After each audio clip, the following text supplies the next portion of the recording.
Three things that scared me as a first time mom, but turned out to be completely normal. Part two.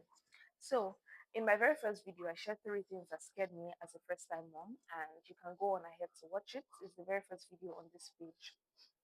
So, the first thing that I'm going to be sharing in this video that scared me is the fact that my feet were swollen after childbirth. I mean, for almost 2 weeks, because I remember that on the day of naming ceremony, which is 8 days after birth, my leg was swollen. I had to wear a slippers, flat slippers, and my leg was really big in it up until the following day. I think about 3 days. So it went on for like 10 days postpartum before it finally went down. And what I used, because I'd been, you know, I was told to keep my feet up, while I was still in the hospital, because I stayed about 4 days in the hospital before we were discharged.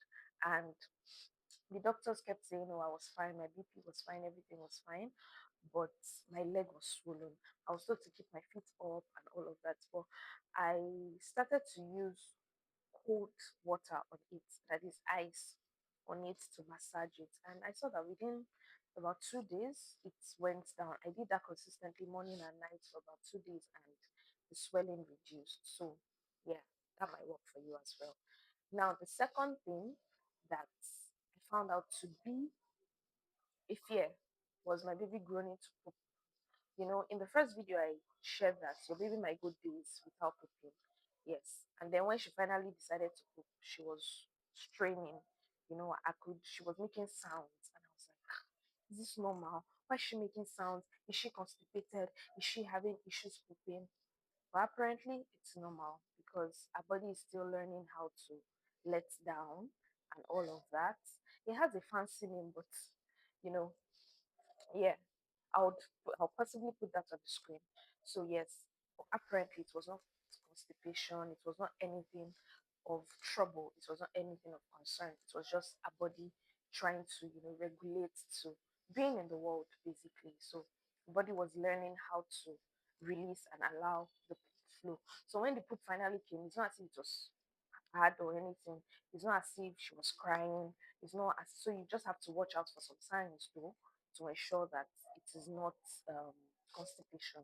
Yes, so she was not constipated. Another thing that scared me is no tears.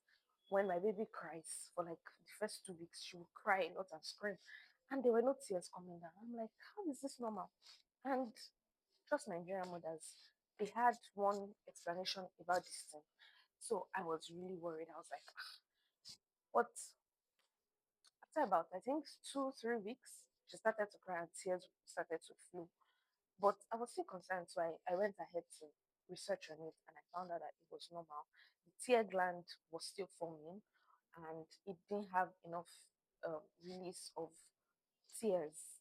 So there was enough tears to keep the highs, moist and all of that. But there was just not or an overflow basically. So that was what was happening at that time. So yes, these three things, as little as they seem, they scared me a lot, and I was able to get answers. So I hope that you also are able to get answers from this video, and I hope that you can help a new mom around you not to be scared. You can always refer them to this video or this page. Remember, we're learning together. We're going on this journey together. I'll see you in my next video.